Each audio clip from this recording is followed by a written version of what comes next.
Good afternoon, everyone. Been a long time. Been very busy, of course, or I would be on here more. And this just isn't like a huge priority to me, I guess.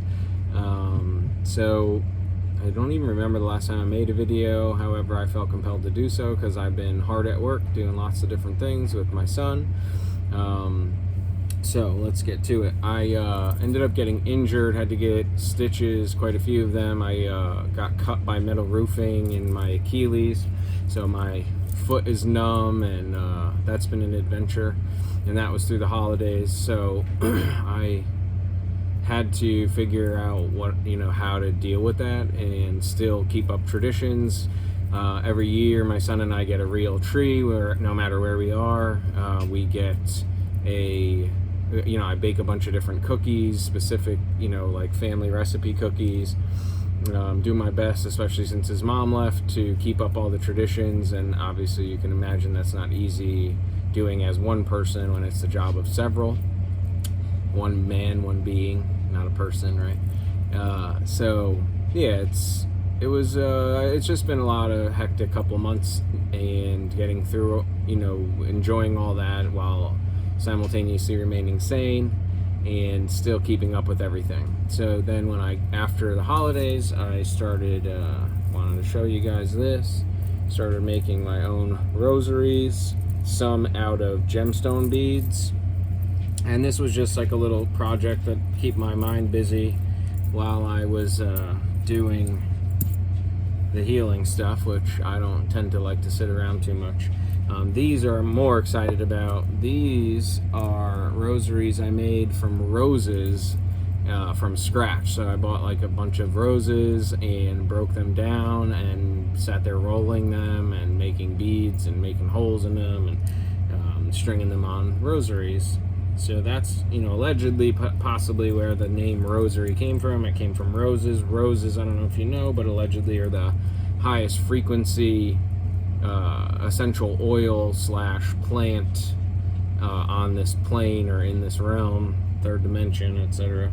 So I really, for whatever reason, wanted to do that. Also, my grandmother had told me a story that after her mother passed, she had these rosaries from Italy, I think, or something, and her purse had gotten stolen with them in them. So I had bought her one, but I had intended to make them for her eventually, and so that was part of it too. My son and I finally finished our next book, Sebastian the Sea Turtle. If you haven't gotten it yet, I recommend it. After this video, I'll be dressed the same. I'm going to make another video reading this book like I did with Eleanor. We've gotten a lot of positive feedback about this book, more so even, I would say, than Eleanor, but of course different books and stories are going to vibe with different people. What else? Yeah, I got that. We have our house. I'm dealing with some different court cases, trying my own cases, and dealing with discharging debt, dealing with a lawsuit with the camper that my son and I bought. It's just like, I guess I didn't do enough research, and these newer campers are built very terribly, so just dealing with warranty stuff and suing the manufacturer, and yeah, so it's been just a lot. And then taking on new clients and working with them with helping develop their trusts or their ministries or both, or PMAs, or just answering their questions, helping bring clarity. Had a human design reading by this woman Fiona, that was amazing. And if anybody's interested in that, hit up my email and I will be glad to connect you with her. She's very fantastic at what she does.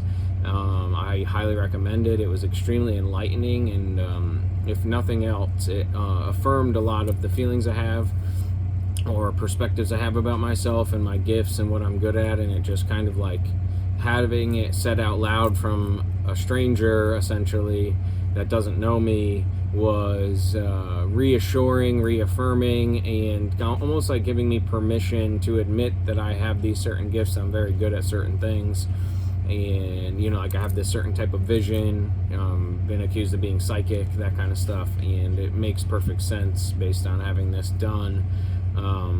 So that has been a huge growth advance, and why I have moved forward with starting my own healing practice, which also ties into one of my most exciting things I've been working on. Is I've been working with a non-dualistic Kabbalistic healer that works with the Kabbalah tree of life and, ancient mysticism, and between that and the Gnostic Academy and learning more about cosmology, astrology, the celestial bodies, the sky, the heavens, if you will, as above, so below, just becoming way more centered, way more grounded, knowing it's okay to make mistakes and allow those around me to make mistakes, and just far more at peace and centered and grounded, and I would say calm, confident. Rarely do I have an issue, I guess, with people, although funnily I had an issue with someone yesterday, but it happens. And I just because you are in a space of healing and working on peace doesn't mean you can't stand your ground and have boundaries and set the tone for a relationship or lack thereof. And so I'm finding balance in that, but as far as like my son and my relationship go, we've had way less issues, way less of me, losing my temper with him, and just like, okay, you did that, this is the consequence, or this is how we're going to handle this, or let's do better next time, whatever it is based on the particular situation.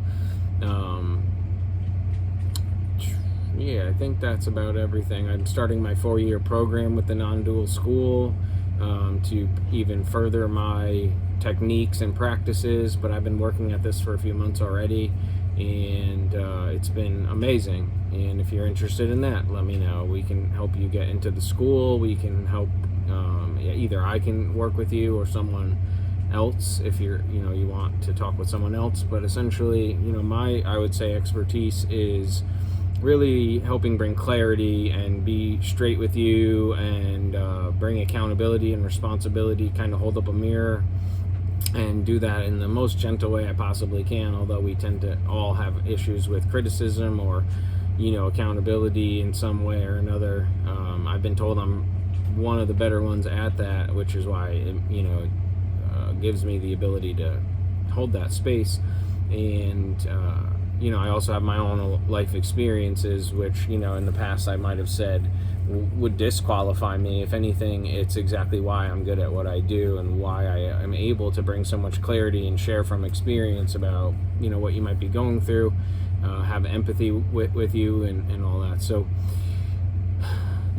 I pray you're all doing well. I am doing amazing, and life is good. And it's only getting better. It's a new mantra I've been doing my best to say at least once to many times a day. It is true that God is good, and I get constant reminders God is there.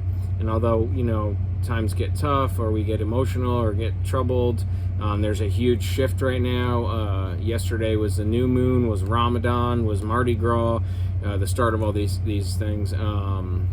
What else was it? The new moon, solar eclipse, the Chinese New Year, the Lunar New Year, therefore. So, and then today is Ash Wednesday. It's the start. Pisces moon started yesterday, while Pisces sun started today. So the season of Pisces is upon us.